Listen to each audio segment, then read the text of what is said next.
The Fuel Performance Network is excited to bring you a new podcast called Brain Juice, hosted by Gareth McShea. This podcast will dive into mental performance and show you how to bring your game to the next level.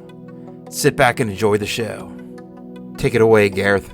Hey there, In the Hunt listeners. This is Gareth McShea bringing you a podcast from Dublin, Ireland. This is a new series starting today. I'm going to call this Brain Juice, and it's where I delve into areas on mental performance and how we can bring your game to the next level, addressing that very area. I'm delighted today to be joined by a special guest, Brendan McCarthy. Brendan is a consultant who works with organizations to assist them with developing leadership, enhancing their performances. And Brendan, you're very welcome to the show, and perhaps you could give us a little bit of background on what it is you do day by day. Well, day by day, I go into organizations and I help them to understand why things are working the way they are at the moment within the organization, and to identify what it is they want to achieve. And from there, you can then start a process whereby you develop a plan to help them to achieve what they want. Now, very often with this, my experience is that most organizations focus more on the inputs that they do rather than the outcomes they want to achieve. And I think that is a critical change that needs to take place if you really want to achieve sustainable improvement. Okay, I think that I come at this from very much from golf and sport and athletic coaching and performance. You're obviously in a different genre, but I believe we're going to see crossovers here as we get into this conversation, because ultimately we're talking about human performance and processes that people can use to enhance their own performances or indeed the performances of their organizations. Well, I think the first thing you need to understand is that a person's performance, regardless of whether it's in sport or business or in a learning environment, changes from day to day. It is never consistent. People have distribution curves. Some days they're good, some days they're bad. Their ability may be still the same, but there is something differentiating between the good days and the bad days.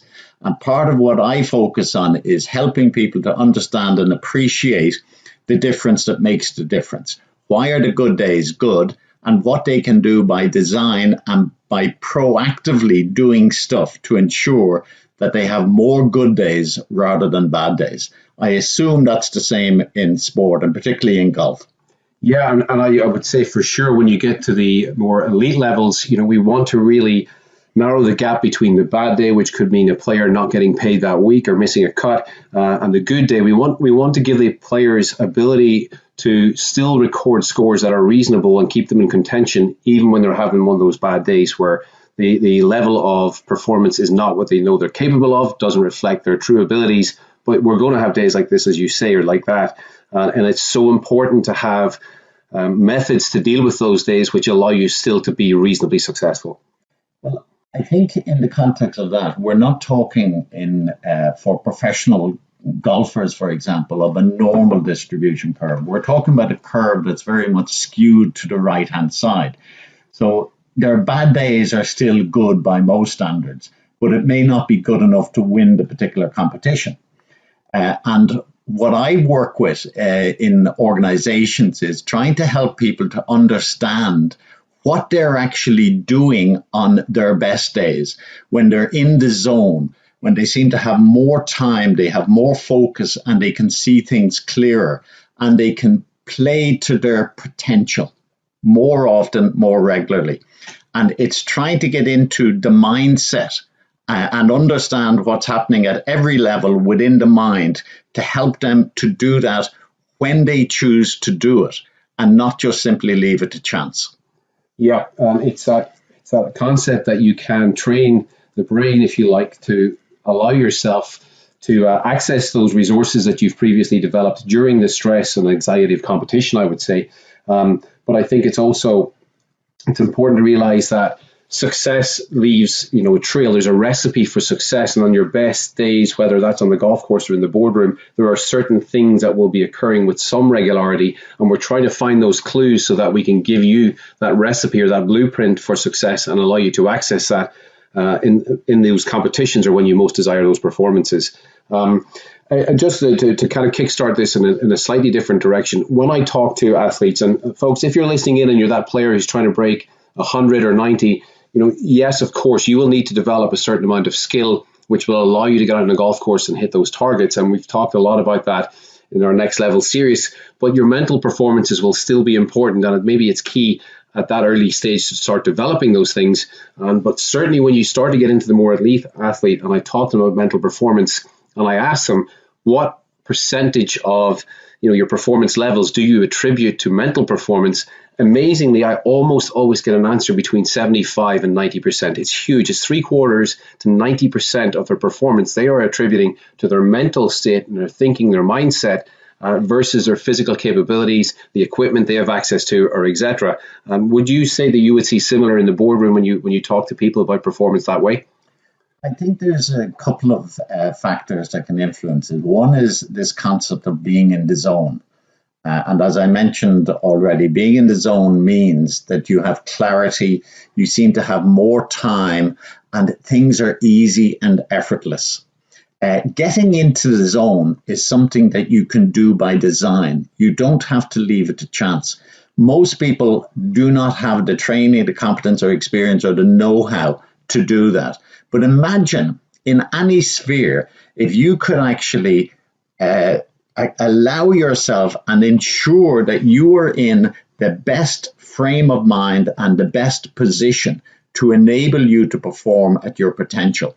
And you could do that at any time you wanted to do it. How much of a difference would that make to your performance?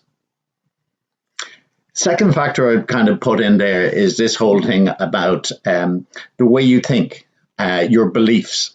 And this has to do with confidence, it has to do with self-esteem, it has to do with a lot of these other issues.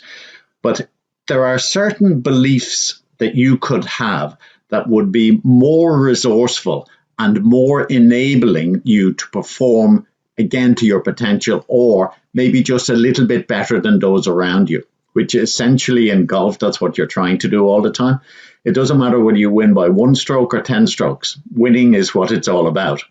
But if you had a belief set that was resourceful and enabling, so that when it came to the pressure points, when it came to the putts or it came to the back nine on the last day, that you could actually raise your performance a little bit better than those around you. That is obviously something that's very important in sport, but it's also something that's very important in life generally and in business. Yeah, I mean, I'm sure there are decisions at times being made in boardrooms with organizations that you've worked with, and those involved will be feeling an equal amount, if not more pressure than those players in the back nine in Augusta that we'll see in a few weeks' time. It's interesting to me when we talk about getting in the zone. It's a question I get asked a lot about as a performance coach, and I think we will definitely do a separate podcast on that very concept. But when I talk to athletes, and they've indicated to me that 75 to 90% of their performance level they are attributing to mental skills, or perhaps lack thereof. When I pose the second question is, can you tell me how much of your current training time you're allocating to developing those mental skills? It's crazy how quickly that number drops. Honestly, it's around 5 to 10% I hear with regularity. And I would say that's probably, they're telling me they're doing some training on it when they realize that I'm asking the question to ascertain if they are or aren't. But many also indicate they don't train it and they don't know how to train it. And really, if we're going to really produce our best in competition, this is something we have to train regularly, right? I think, again, from my experience, I work in a lot of large organizations. And at the start of any program I might be doing with a senior management team, I'd pose a question to them around their technical competence. And I would ask them how much professional training and guidance, etc., have they received on their professional competence. And the answer to that question is, particularly when you're talking about pharmachem or high-tech industries, it could be anything from 6 to 10 years.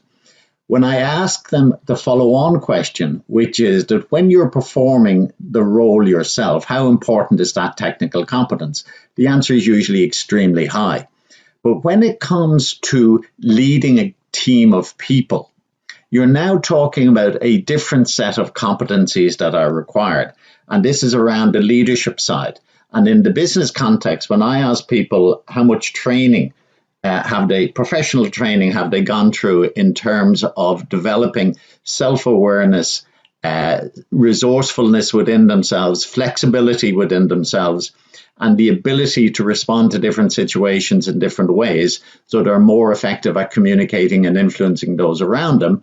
The answer I usually get is similar to the first, but in this one, instead of it being 6 to 10 years, it could be 6 to 10 weeks. And everybody in every room that I'm ever in this situation always tells me that they believe that these skills and competencies are much more difficult than the technical ones. One of the things we don't teach people is how to learn. We don't teach people how to be more self-aware.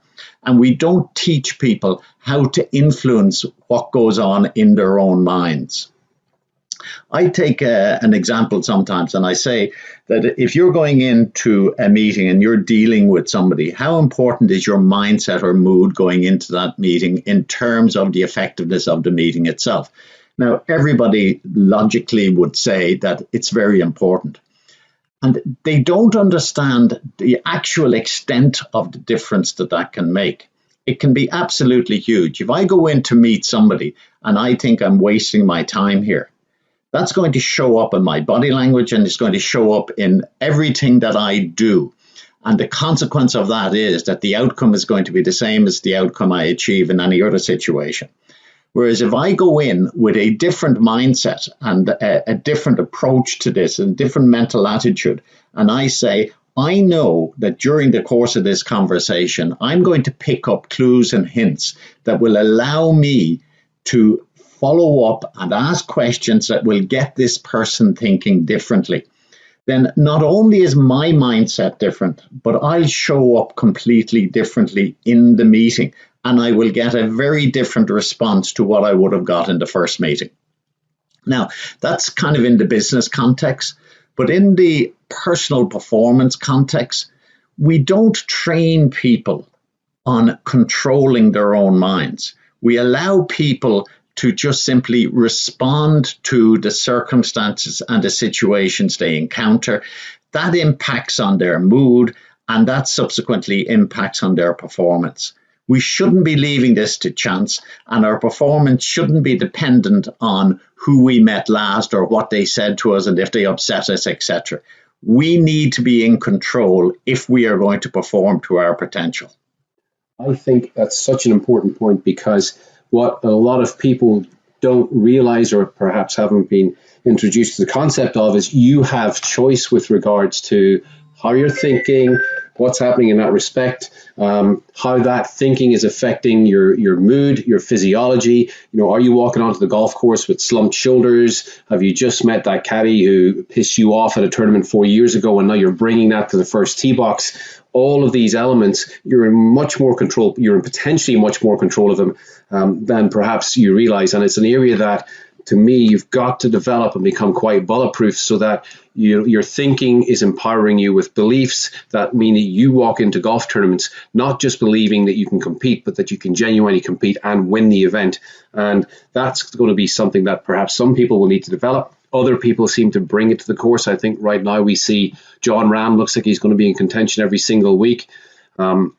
Tiger goes out this evening. We don't know what's going to come there, but in his interviews, he's saying, I would not be here if I did not believe I can win this golf event. So that's a great kind of window into a great champion's mind, and it tells us how they're thinking, and their body language backs that up when we watch them. They look assured, they look like they believe in what they're doing, they carry themselves a certain way, and that's all been influenced by their thinking and their mood. So, I mean, in terms of working with people on that element, Brendan, and developing it, what kind of things would you do? Well, I think the first thing you need to get across is the concept that your thinking, your thoughts, and your belief are all invented within your own mind. They're not real. They're not fixed. You are creating your own thoughts and your own beliefs. You need to pose the question as to whether or not your current set of thoughts and beliefs are helping you to achieve your goals, and what you might need to do to change that. And it is possible to change everything. There's an old saying that if you change your thinking, you change everything. And part of performance is about making sure you have the thinking that is properly aligned to achieving performance. A key question here that everybody has to kind of come to terms with is what goes on within their mind, within their control, or is it totally outside of their control? When you believe it is within your control, then you know you can do something about it. The key issue, though, is what do you need to do and how do you go about that? And the science is there to support this now. Every aspect of the mind that could possibly be covered has nearly been covered at this stage. So we know how to design our own minds for the future. And remember, anytime you're faced with a situation, you're totally limited by what's currently within your mind. What you want to do is to try and expand that so that you are more resourceful and more flexible and more capable of dealing with future situations where you have the capacity and the competence to be able to put yourself into a mindset that will enable you to achieve your potential. Well, I'm just going to jump in here with something interesting that you said, that you can design and create and generate the mind and the thinking that you desire with the correct approach. Let's just be clear here, folks. We're not talking George Orwell 1984. We're not talking about people becoming robots and zombies walking around the various golf courses or organizations that you might be involved in. We're talking about people becoming empowered because they have active choice. They have autonomy over what is happening in their lives because they have more control over their thinking, perhaps, than somebody who hasn't approached this topic or hasn't considered that it's possible. And therefore, they are at the mercy of every whim. And thoughts are fleeting things. They come into our mind. A thought will strike us. We may have a thought about that thought and ponder it momentarily, but inevitably something else pops into our mind. It's when you can start to actively choose that which you give attention to. Which thoughts do you feed and which thoughts do you let disappear? I think that's when you're really getting somewhere, right? Yes, and if I can follow up on that a little bit further and say that your mind, you could say, is divided between your conscious and your subconscious. Your conscious mind that's what you pay attention to, and that might account for about 1% of what's going on within your mind. The other stuff is still going on. It's still impacting us and affecting every single thing we do, even though we may not be conscious of it. And the priority here has to be to gain greater awareness of how you currently work, because awareness will give you choice. And then go to the right people, go to Gareth and ask, if I now know where I am and I know where I want to be, help to design a process that will get me there. And the tools are there, the systems are there, the processes are there to help people to actually create the minds that they want, not just from a performance point of view, but also from a quality of life point of view as well. You can have the life you want if you design your mind appropriately. Yeah, that's a key word right there, folks. Awareness is critical. And let's talk about golf for a moment here. You know, when you guys shoot scores and you track your data thereafter, you become aware of what we would call performance gaps. Where did I lose some shots? Where could I gain some shots going forward? All of that. And you should be tracking that. You should be noting that. You should be consulting with GameForge, finding what you need to do to get you to your next level. Well, the same definitely applies to your mental performances. And if you're not aware, it's ad hoc. When you start to become aware, you can start to take some notes upon patterns that you're starting to see with some degree of regularity. You will also see patterns appear in different situations. So perhaps, first tee box, 18th green when you're in contention, we would tend to see some different patterns appear in those scenarios. And it's whether or not what you're doing then and there is actually assisting you, allowing you to continue to stay in the flow state, access those skills that you've already established, or is there moments of sabotage for whatever reason? It could be belief systems operating in the background, which means that the steps that you then take are not giving you access to that which you desire. But I think the key, we'll keep going back here. You do have choice, and this can be developed, and we will show you in future episodes some ways of doing so. In terms of performance, Brendan, when you're working with people, the observation that's often made to me is this is a very soft skill. I don't see tangible benefit like I would if I was learning to hit a baby fade with my driver to get that ball in play when I'm under pressure on the golf course. And so people sometimes tend to walk away from these programs or developing these skills a little bit prematurely. What I have had definitely is players coming to me after 3 or 4 months going, you won't believe this, but I suddenly realized in the 18th tee box, even though I was nervous, I still felt in control and that I could get the job done. Would you see similar in the business world? Well, I think I want to go back to you on this question about awareness, because this is about awareness of stuff that you're not conscious of. It's about awareness of what's going on within your mind. None of us have, or in fact, the vast majority of us do not have the competence to actually contemplate awareness and contemplate what we are aware of or not aware of. I have, as a result of introductions that you've given me, Gareth, spoken to a number of your clients, golfers, in relation to this.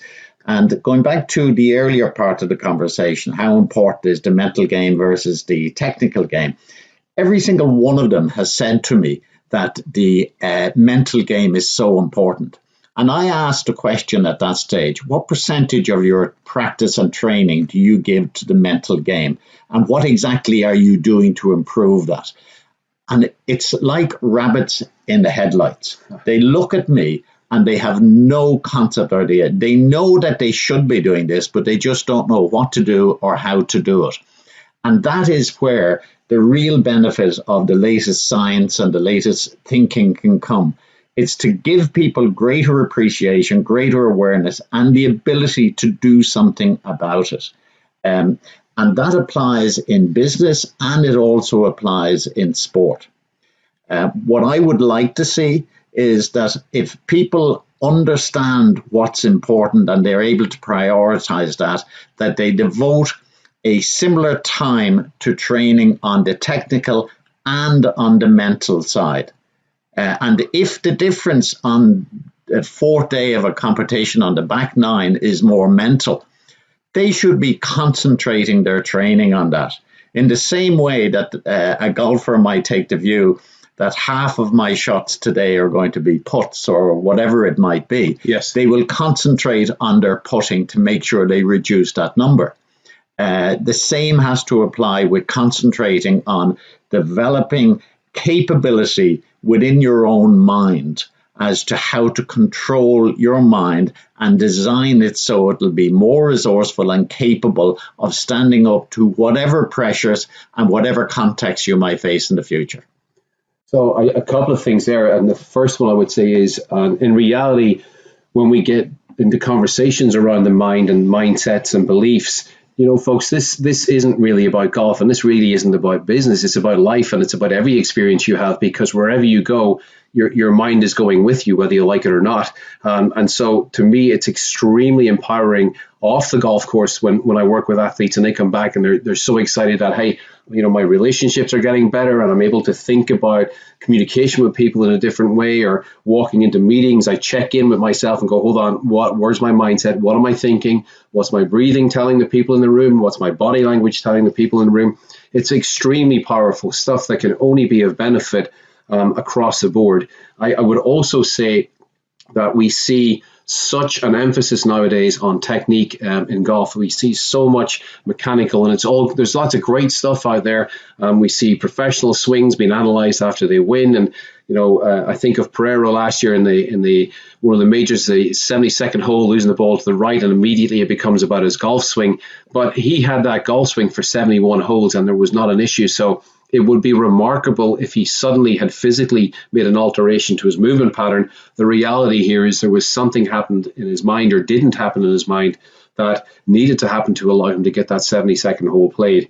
No amount of technical work will address that. If it was an issue, he needs to go and address the mental side of things. And with the players traveling as much, whether you're a collegiate player, a high-end competitive amateur, tournament golfer, there's a lot of time being spent in transit. So that is a great opportunity. People often say to me, well, I can't do all the physical training and the mental training because I'm doing 8 hours a day physically, First of all, 8 hours physical training is probably too much. There's no way you can derive maximal benefit. I've talked a lot about learning in the hunt and on GameForge, and I will talk on it further. But secondly, you can use that transit time, that time when you're in the air, the time when you're in the bus or whatever is the case, the time when you're in the car, provided you're not driving, folks, and you're not flying the plane, etc. You can use that for mental training, and it can be actually very therapeutic and meditative as well. Would you find that at times? Well, I'd probably divide that into two areas. One is in developing your own learning and appreciation about what you are capable of doing that you may not know you're capable of doing at this stage in terms of controlling and designing your own mind. But the other aspect, I think, is as important, and that is that your mind finds it very difficult to differentiate between what really happened and what you're thinking about.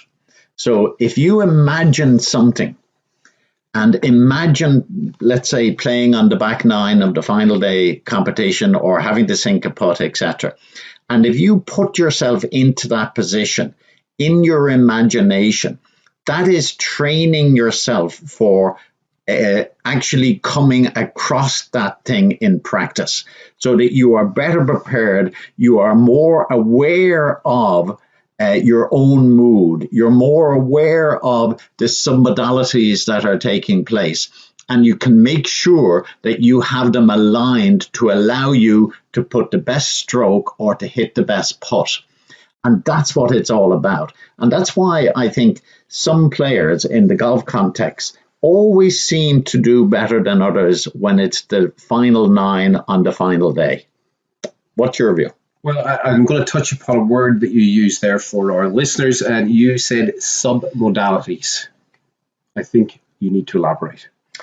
Submodalities is about the way in which people structure their thinking. So, for example, if I ask people to think about somebody they really like, and then I ask them around visual submodalities around that. Are they in color? Are they moving? Is it distant? Is it close? Is it black and white? All of this sort of stuff. I ask all of these questions. People find it very hard to actually answer those questions because they've never thought of that before.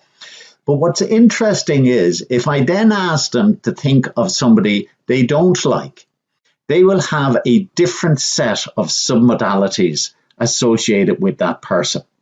Now, this is like a filing cabinet, where if you go to one file, you get all the nice feelings about the people you like, and if you go to another file, you get all the other negative feelings. Imagine being able to go to your own filing cabinet when you need to on the golf course and make sure that you are in the place with the submodalities in place that allowed you to play a shot or whatever it might be. I know from my own perspective that I used to play a little bit of golf. I now kind of do more damage to golf courses than anything else.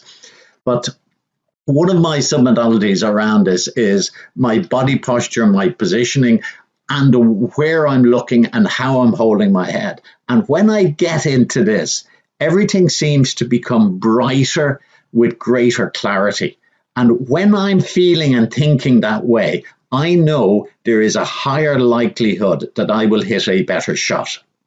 If I'm not thinking that way, it is less likely. Nobody is going to hit, even the top professionals are not going to hit 100% of the time exactly the way they want. But if you could increase the probability of you playing the shot the way you want it from, let's say for an amateur, it might be from 70 to 80%, or for a professional, it might be from 96 to 97%.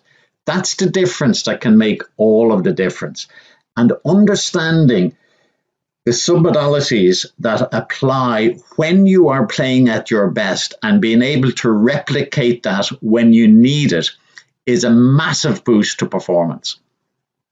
Totally agree.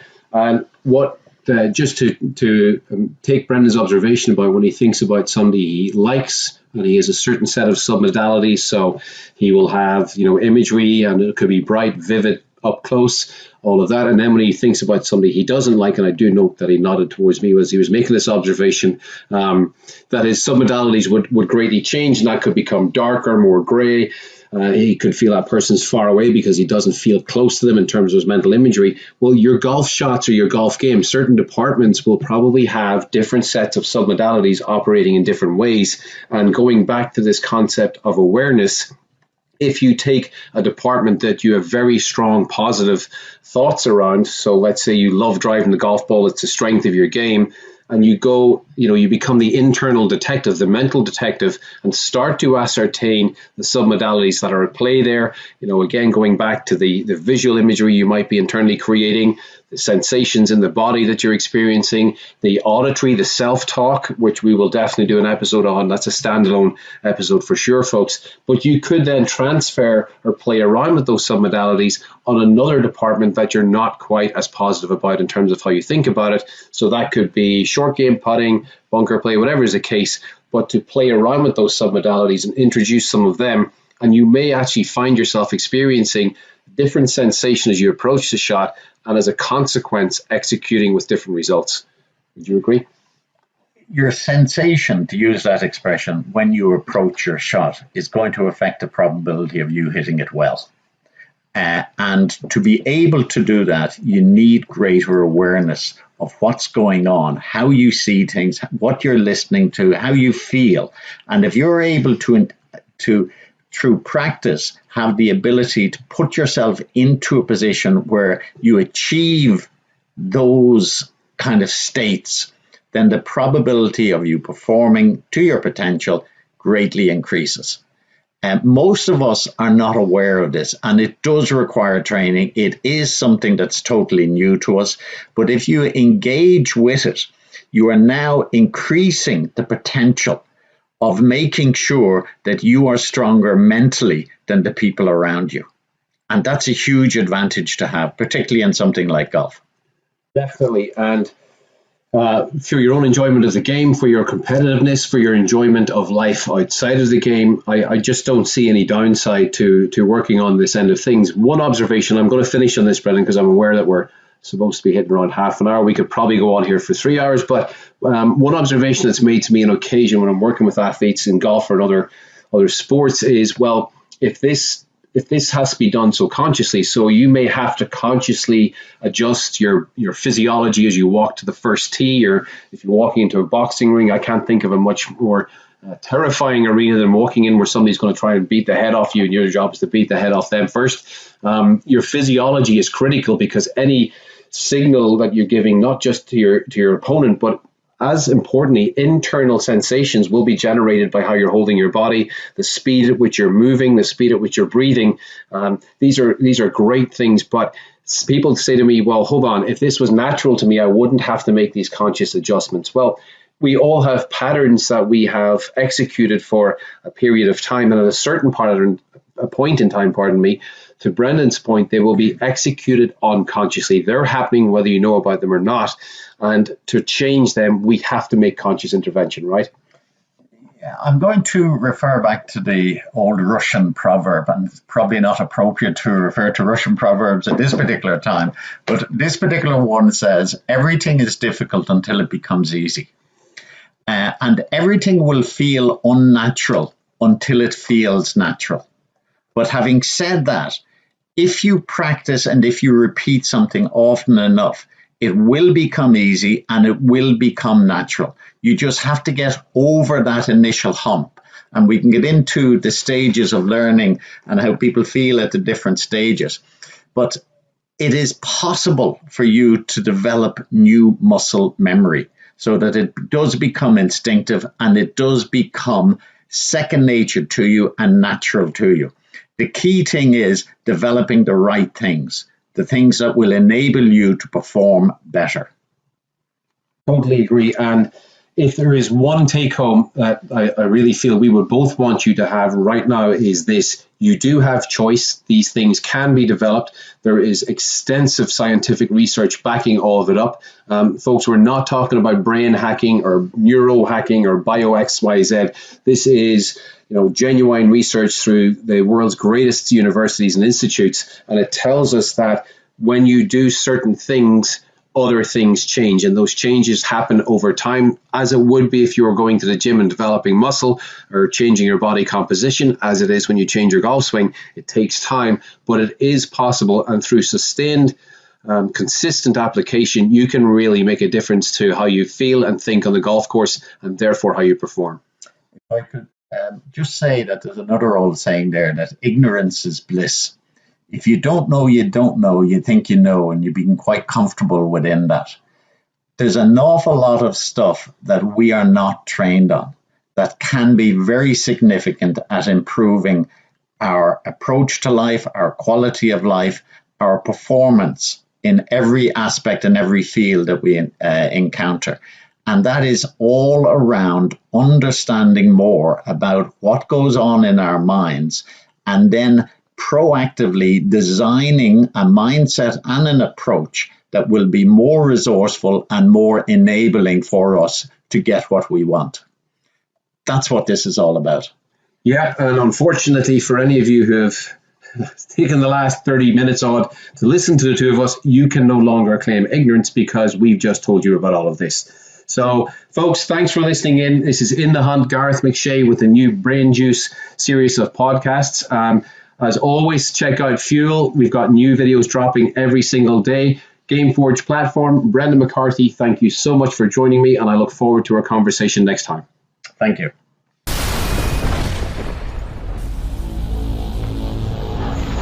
This has been a Fuel production.